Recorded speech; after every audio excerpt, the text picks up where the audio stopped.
Hello mga idol, welcome to my YouTube channel, mga motorcycle, mga ka-single.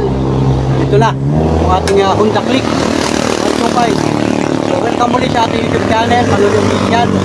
Content natin ngayon ay motorcycle, single. Itong ginagamit ko na pang rides, itong Honda Click 125. So sa looban ng isa't kalahating buwan ng kuhain natin, dumating na yung plaka galing sa LTO. Ito kasi ay pre-registration. So yung papel ay dumating na rin sa atin sa linggo pa, at ngayon dumating na rin yung kanyang plaka. So ito, at ibinigay sa atin ito nung kinuha na namin ng motor, yung tindahan. So yung papel, ORCR, personal na natin nahawakan at nakatabi na. Kasama na riyan pagka tayo bumabiyahe, lagay dyan sa loob. So ito yung mga papel, napakita ko sa inyo. Yan yun mga guys, yung ORCR. So ngayon may plaka na, dumating na yung plaka. Ito yung hugis ng plaka guys. So yan, ikan siya. So pagbigay sa atin ng plaka, bumili ako ng tornilyo. Ang bili ko ng tornilyo ay bali 50 pesos, 25 ang isang set. May washer, may nut. Stainless ang binili ko para hindi siya kalawang. Nakabit ko na guys para tayo ay may magamit kung sakali tayo ay masita pag tayo nagra-ride o bumabiyahe gamit yung ating motorcycle o single.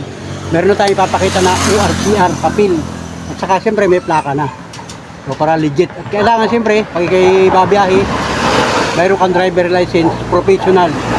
So meron naman tayo niyan, saka yung aking anak meron din, so wala tayong magiging problema. At ito nga, ikakabit ko na yung ating plakang bago. Alright.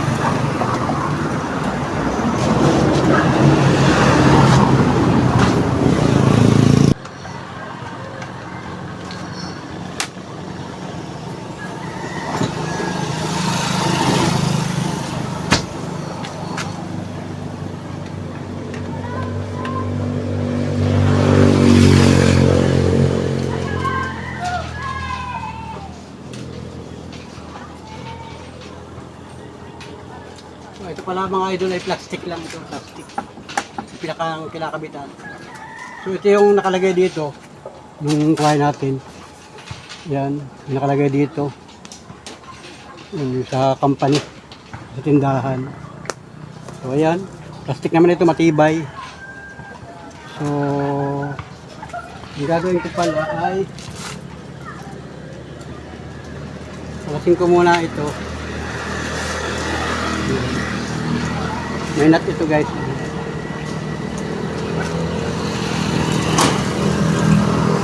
Ang sukat lang nung tornilyo ay 8. Kasya rin sa open na 8. Yan o. Washer.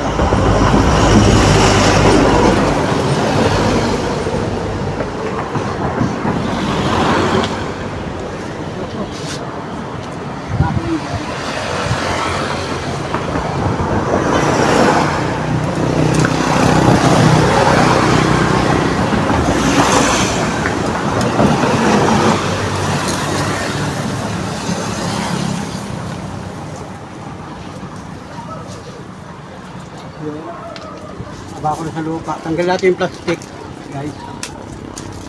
Plastic pa siya. Yun.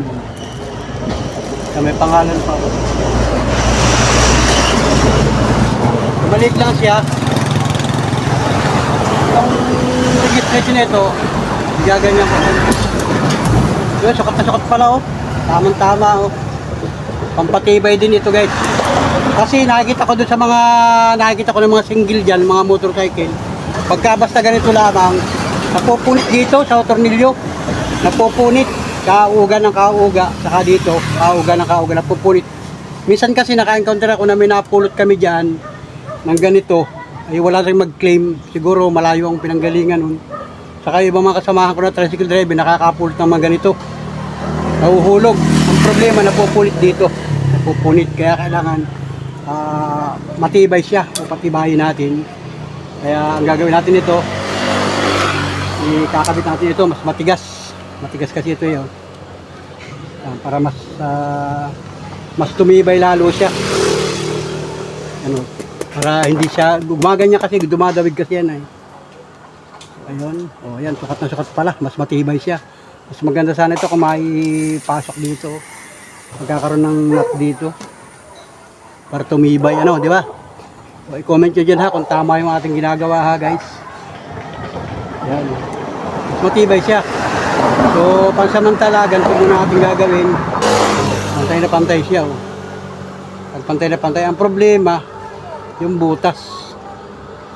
Hindi siya tumama o yung butas. Oh.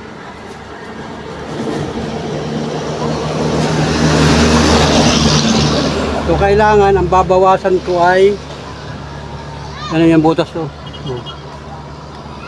Sakto. Kailangan babawasan ko yung plastic. Bubutasan ko ng kaunti yung plastic.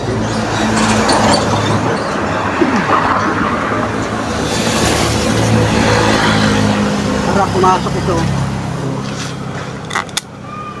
Pero pagkakasya naman ganyan, kaya lang bumaba siya ng kaunti. Bumaba siya ng bagya. Tapos dito naman, sobra naman siya dito ng mas mababa. Sabagay, okay na rin yun ano. Okay na rin nga guys. Pwede na.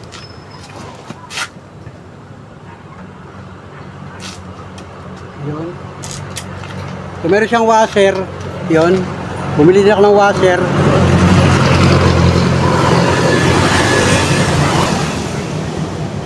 Ayan, pwede na rin yan guys. Yung makalandi yun. Pwede natin bawasan yan.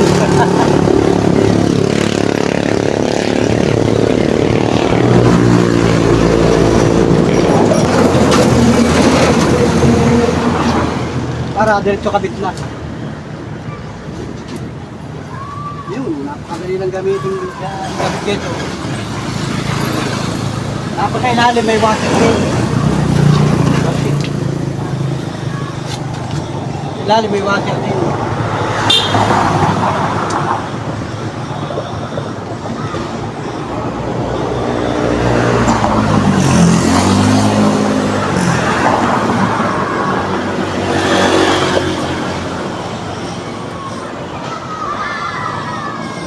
Ilalim pala medyo lubog.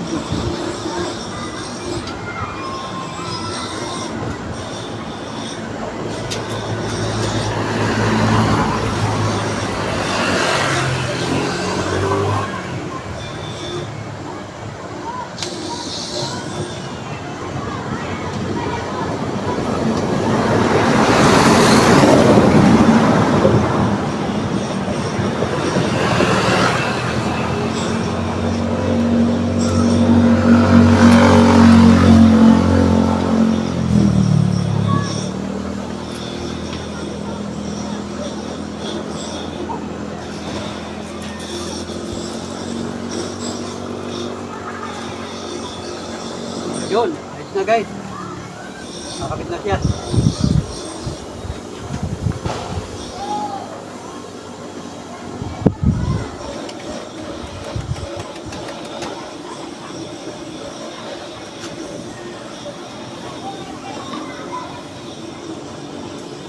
Ayun na, pwede na guys.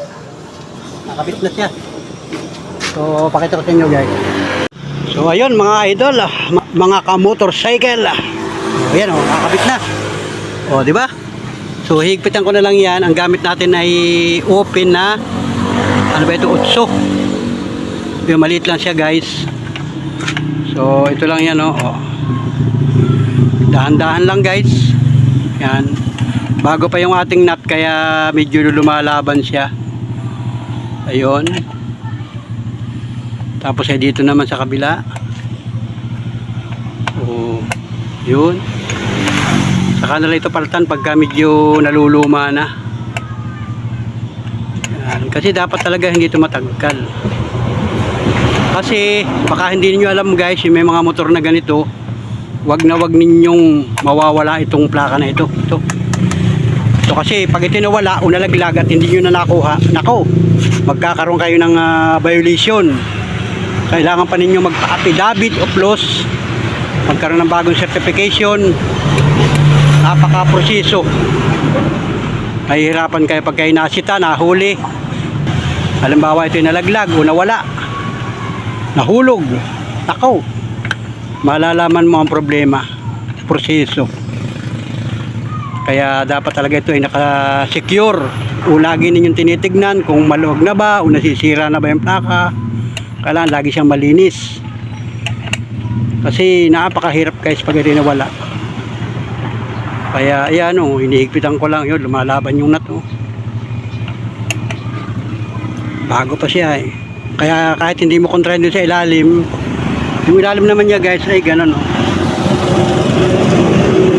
Yun, malalim. Hindi makita. Malalim. Pero kinakapa ko sa ilalim ay lumaban na siya. Yun. Kasi minsan sinasabitan ito ay. Ito.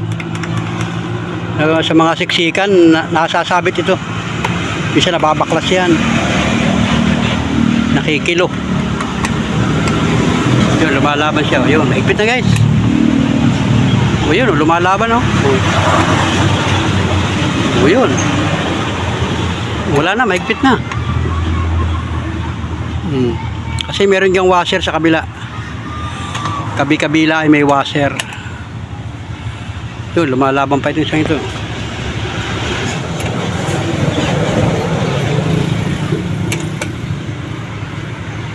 Ayun. Kaya kung kayo may mga motorcycle o motor single na nahulog ang plaka, ay nako, magpa blatter na kayo sa mga barangay o sa pulis. Kailangan pa magpa-blatter kung saan lugar nahulog, at kailangan pang magpa-attorney, affidavit. Ano ba tawag doon? Affidavit. Yun, mga ganun. May mga ganun pa eh. May mga prosesong ganun. Tapos kiklaim ka ng panibago sa LTO, panibagong bayad na naman. Yun, ganun mga proseso. Kaya talagang pagkaganito, importante yan sa motorcycle single na ginagamit ninyo. Mayroong yun, lumalaban pa yun. Kalkulado lang. Isang kamay nga lang yan. Ayun. Op, op. Tama na. Oh, yun, tama na yan. Oh, maigpit na. Laban pa kasi oh. Umiikot pa oh. Oh, yun, oh, di ba? Oh, tingnan niyo kung gaano katibay yan. Dubli na yan oh, kumapal. Mas makapal na siya. Kasi ito yung plastic. Ito ang sinasabi ko, oh, nakaangat oh. Maangat siya. Dapat yan ay nakadikit. Ano kaya kung lagyan ko ng dikit dito? Siguro may nabibili nung tama, may nabibiling panlagay dito na medyo nakaklam dito. Ano guys, yan, i-comment nyo ha kung may nabibili nung gano'n, yung nakaklam, para parang lata yun, stainless, para kasi kailangan talaga ma-secure itong plaka, hindi siya agad masira. So ito pala ay pansamantala lang itong ating ito. Pag tayo nakakita ng gano'n, obserbahan ko doon sa mga nakikita kong mga motorcycle kung ano ang pinakamagandang pwedeng ilagay dito para itong plaka ay masecure. So ganun pa lang ating gagawin, kasi tayo naman ay araw-araw ay namamasada ng tricycle. So nakikita ko lagi yung hulihan ng mga motorcycle kung ano yung pinakamagandang pwedeng ilagay dito, maliban dito sa ginawa ko. So, di ba? So ayun guys, nakipakita ko sa inyo at nakita na rin ninyo ating plate number, kasi yan naman ay public o legal. Talagang yan ay pinapakita sa tao. At naka QR code na rin pala oh. So ayan, matibay na guys. So ayan, si Honda Click oh, di ba? Tapos laging pupunasan para laging malinis.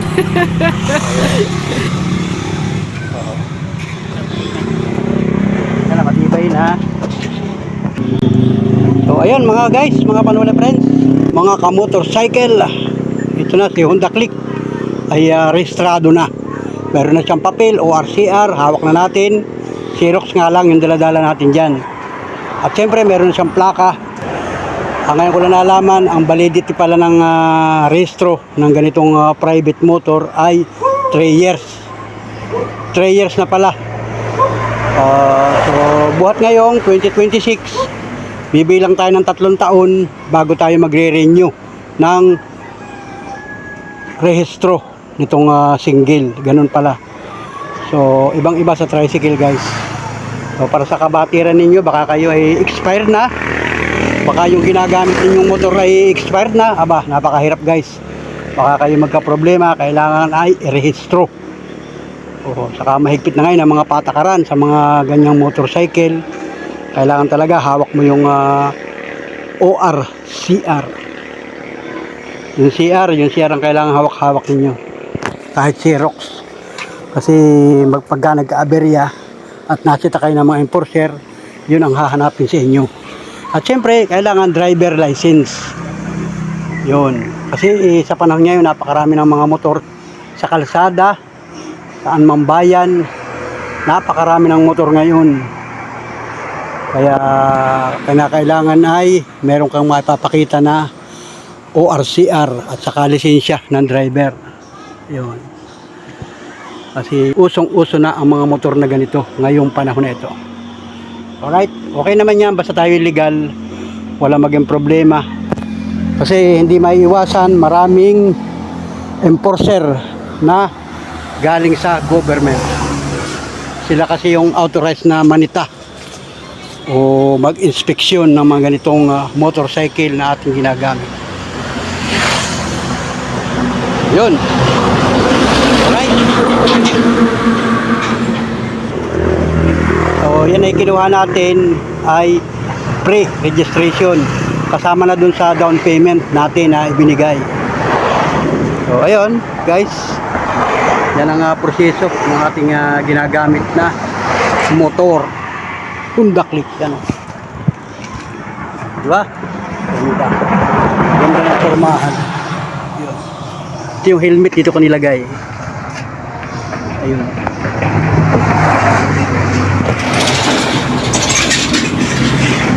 Wow. Wow. Yes!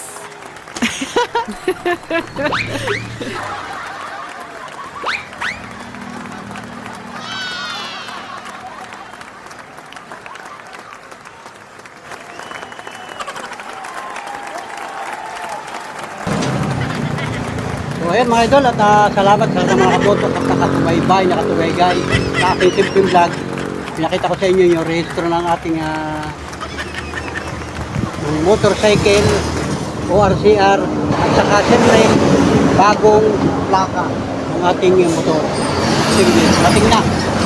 So shout out sa inyo lahat. Maraming salamat sa lahat ng mga nakatutok at nakasubaybay, sa mga kasingle natin dyan, mga kamotorcycle natin dyan sa buong Pilipinas. Salamat po ng maraming sa inyo. God bless. Salamat po. Bye-bye.